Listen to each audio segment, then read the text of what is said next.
Okay, so welcome to part 3.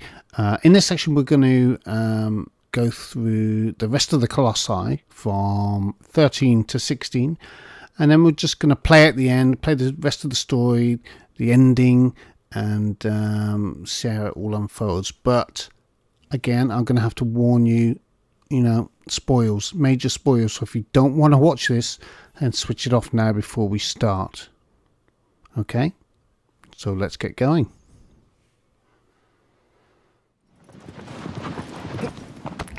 Okay, this next one, Phalanx, was fantastic. It's one of my favourites.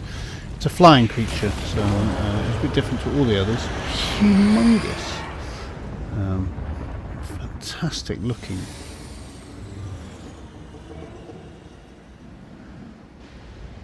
Basically, you had to shoot those things with your bow, those puffy things underneath his belly, and he would then swoop low down to the sand. Once he was low, you could ride your horse and jump onto his sort of wings and then climb onto him and start taking out the seals. And there's 3 of them on him, I seem to remember.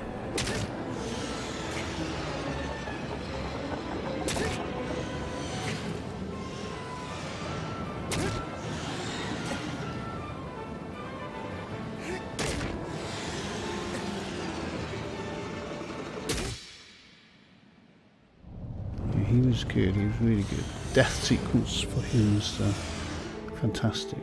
These creatures, they just look awesome. They're just beautifully designed, and you really feel bad killing them. I did.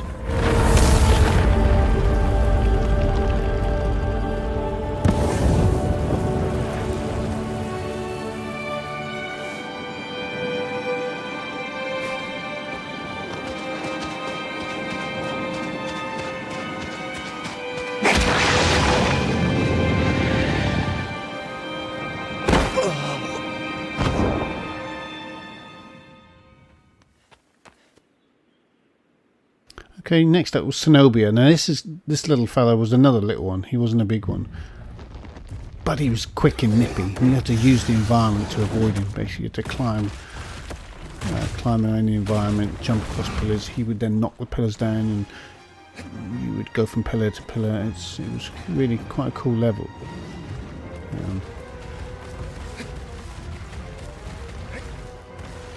But tricky to work out, and ignore this. A lot of people seem to have problems with his navigation.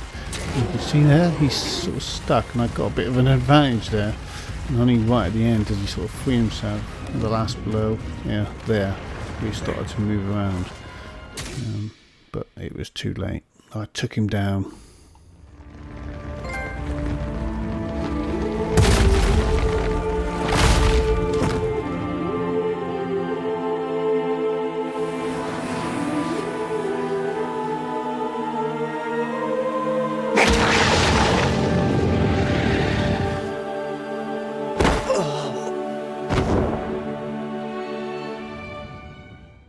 So now we're moving on to the penultimate Colossi, Argus. This guy is enormous. Again, you have to use the environment to kill him. That is just fantastic. The sequences, the size of him compared to you is just enormous. I've done a fantastic job with this. Yeah, run away, boy.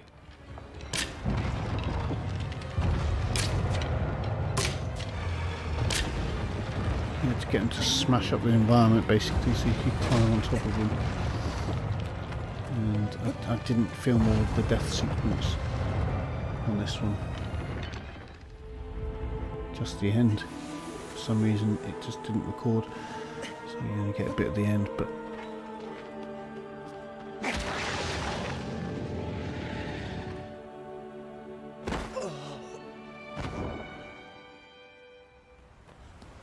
then finally we have the final Colossi. This guy is the biggest and the most difficult. Huge. Getting up that thing. Well, first of all you had to get to it, so there's like a whole sequence where he's throwing firebombs at you, and you have to get to it. And that's a job in itself. Once you figure that out, then you have to climb up him. Getting up to him was pretty difficult. Then you had to use him by damaging his weak spots. He would then put his hand over it and sort of go, so you could jump on his hand, and then he would move it to the next spot until finally he got onto his shoulder and then up onto his head where the seal was, so you could destroy it. This is a big battle. Took me about 45 minutes to kill him. Kept falling off. Had to climb all the way back up again, do the whole sequence all over again. And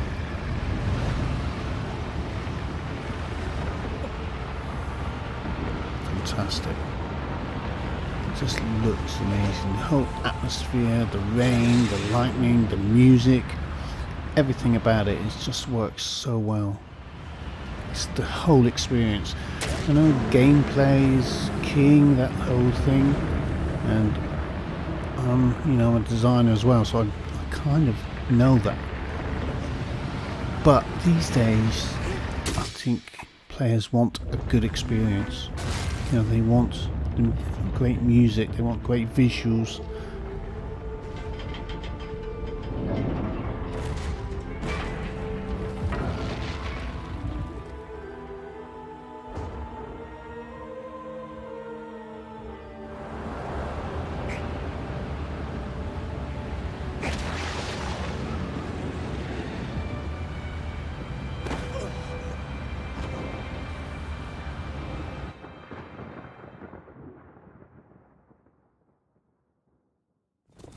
Okay, so these guys are from Wanda's village.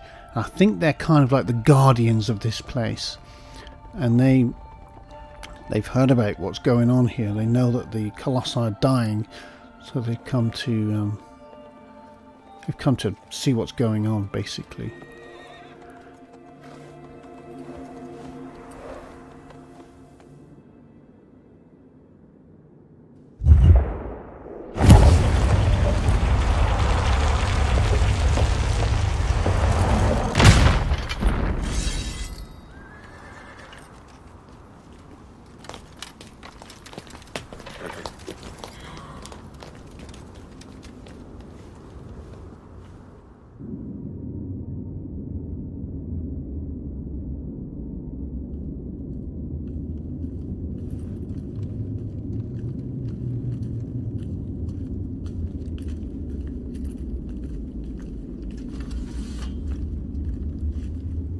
And when they get inside and see what's going on, it's like, no, they realise what's happened.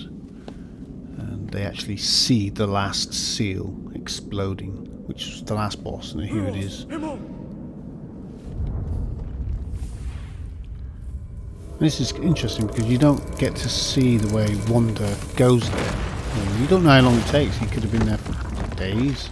And after each death, you don't know if it's instantaneous or if it takes a long time for him to get back there, or how he gets back there.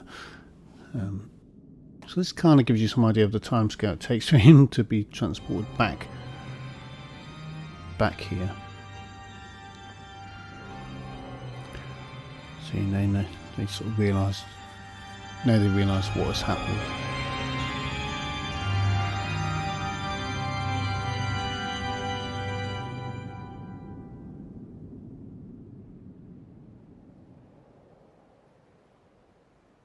Here we are back at the last boss. Time's passed, and Wanda's still on the ground.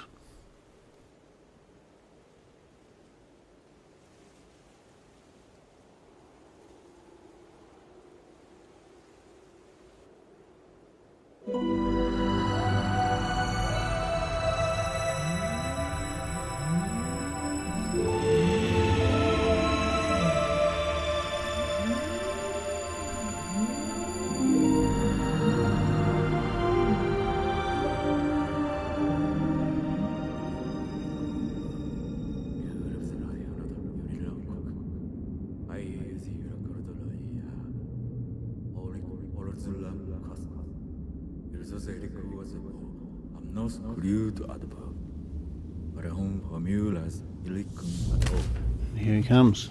to his back, and he's in pretty bad shape. There's the sword. It's done its deed. And these things are like the dead coming out of the ground, because Dormin's a demon, you know, so he can raise the dead, basically.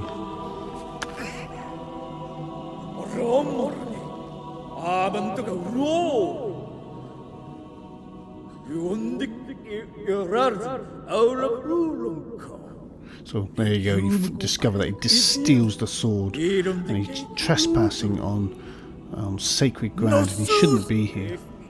And because he's now basically got Dormin inside him,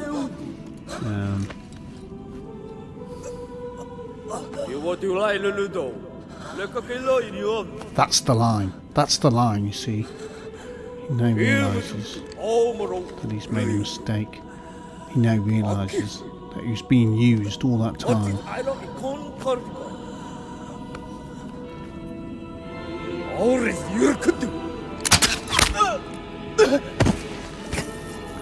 Very sad.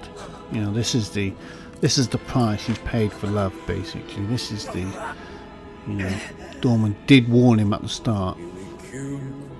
What, you know, there would be a heavy price to pay, and this is the price he's paying.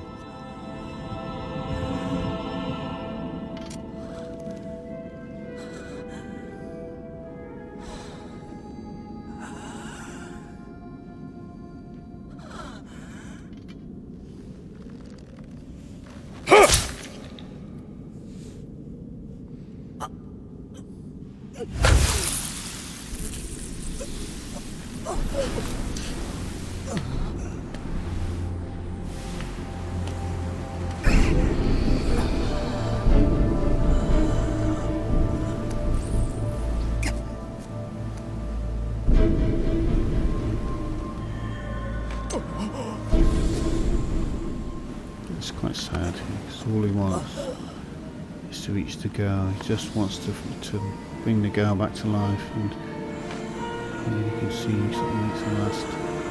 Notice the horns as well. Notice the horns on his head has grown. That's a representation of Dawn coming through.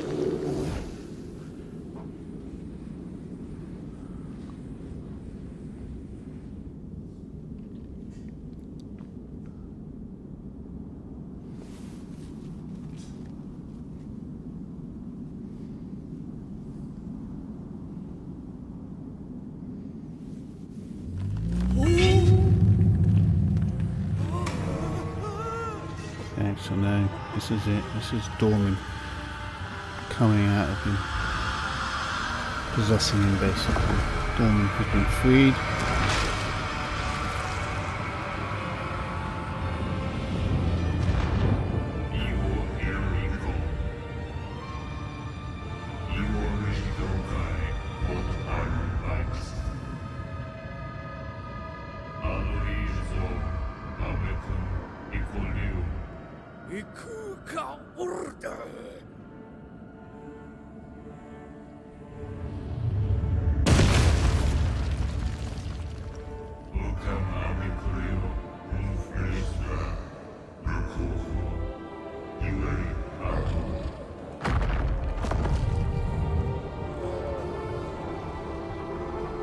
When he says we, he kind of means the dead, all of the dead. He's got a lot of, you know, he can bring the dead up. He means we as in the dead.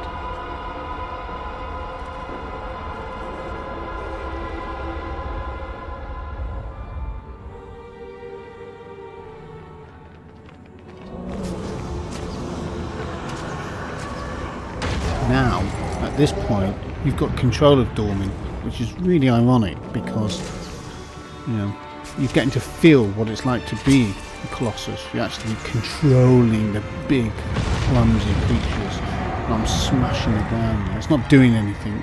You're just feeling what it's like to be a Colossi. And I thought that was really cool. Kind of flipped it. And, you know, he has possessed Wanda as well. So, you know.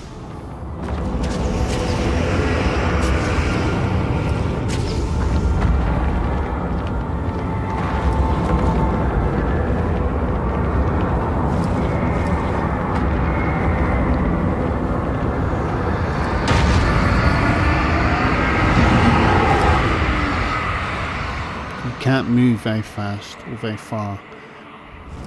It's kind of deliberate. You're kind of restrained to this area, really. But it was just a really cool thing to take control of Dormin. Basically, all of the Colossi have been released, and Wanda has been possessed, and Dormin's free, and you're controlling that creature. That was quite nice.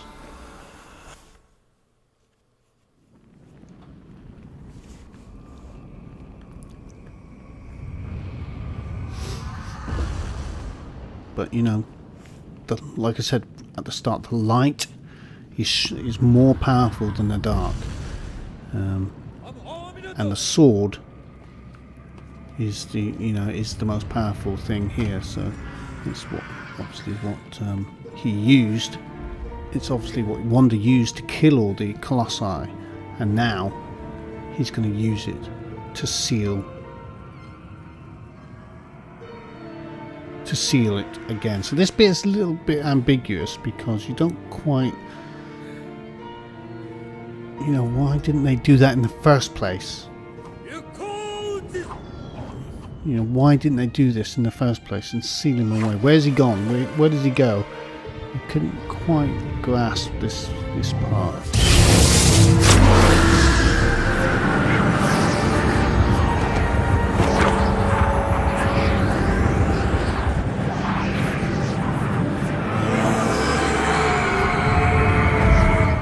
Here, he's been sucked back into the light again, been sucked back into the seal, and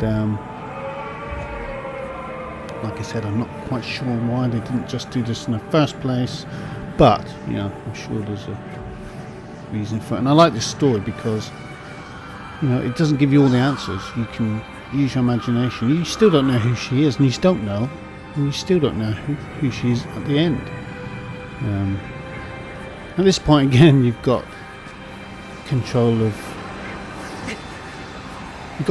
Wanda, and you can try and get back and keep jumping and keep going back to her, which is really great in terms of a story perspective. It's fantastic because you just want to reach her because you promised her that you bring her back to life, and you can even grab her the steps until your grip is all gone. But it's futile, it's pointless, because you can't get to her. You can't ever get to her. And it just sucks you in.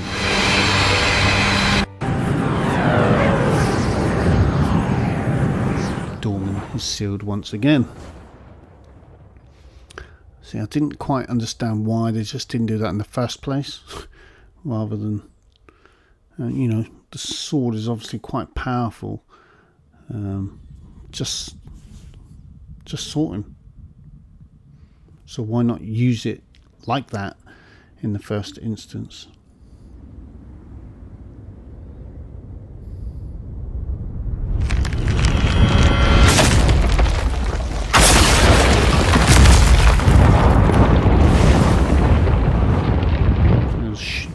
Those towers of light is where each of the Colossi died, which was fantastic. Again, this the white light destroying the bridge. You know, this white light is quite powerful.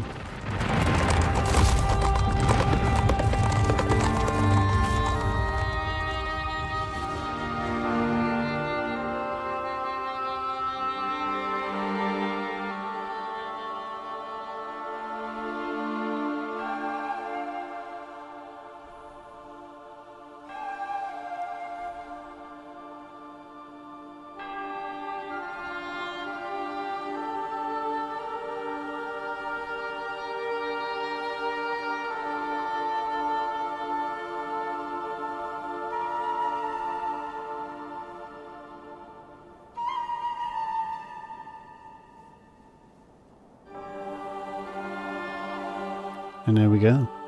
Dorman kept his promise. She is back to life. Now, you don't know if it was the guys that were worshipping over her that did it, or if it was the fact that Dorman was destroyed. You're not quite sure which way, which did it. Because if you remember, in the sequence prior, they were worshipping. He had his hand over and he was doing some incantations, and so was it that, or was he praying that because she's dead? But now she's back, just like Dorman said she would be. But obviously Wanda's paid the ultimate price. And there was another sequence in this which I didn't show you, where Agro, the horse, fell off a bridge and it appeared as though he had died. And if you look on the internet at people playing it at that point, it's just before the final boss. There's a lot of tears because you get quite attached to that horse and then you lose him in a gully, in a valley. He falls and you assume that he's dead.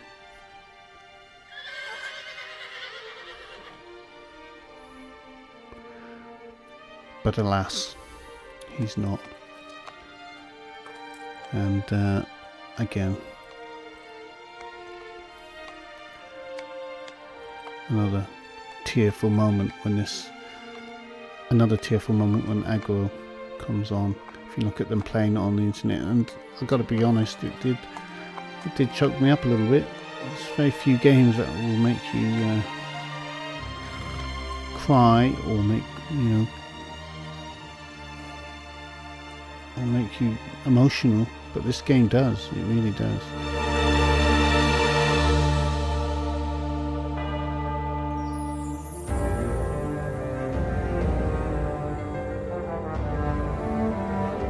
And there's a big sequence here which I kind of cut short.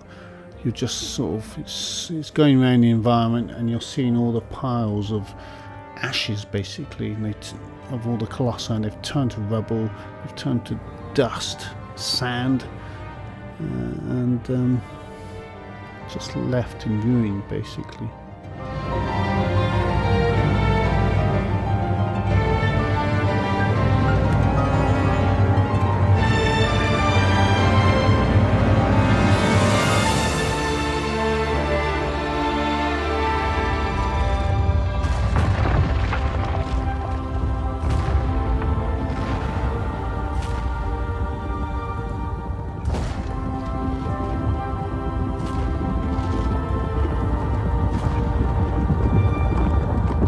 So they managed to get away. They managed to survive before the bridge completely collapses on them. It's quite cool that this sequence goes on as the credits roll.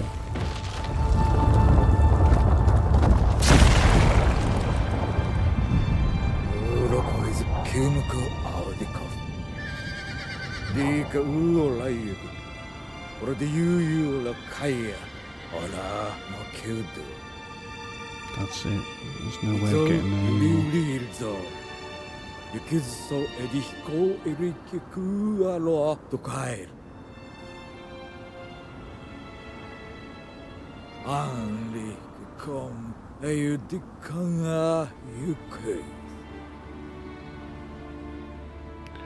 So you will make atonement for what you have done.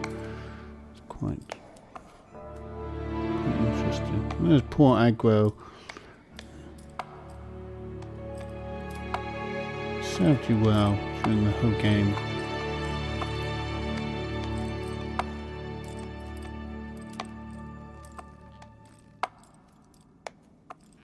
I hope you enjoyed that. I mean, it's a fantastic game, and if you enjoyed watching this, you should really play it and experience the game, because it is a very emotional journey that you go on.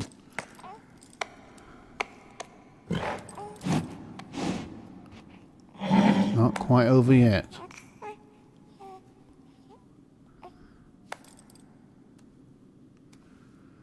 And there he is, Wanda. Wanda has been reduced to a baby. There's, if you think about what's happened, nobody's actually died really, apart from dorming. We don't know where he is. He's been sealed again. Wanda's there as a baby. The horse is still alive, although severely injured. She's alive, which was the promise at the start. But it's a really, really cool emotional journey that you go on.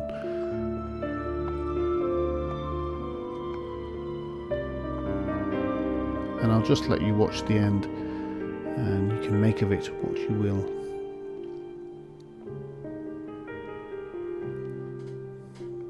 So thank you for watching. If you like it, give us a like and click that subscribe button. Plenty more things coming, so I'll see you next time.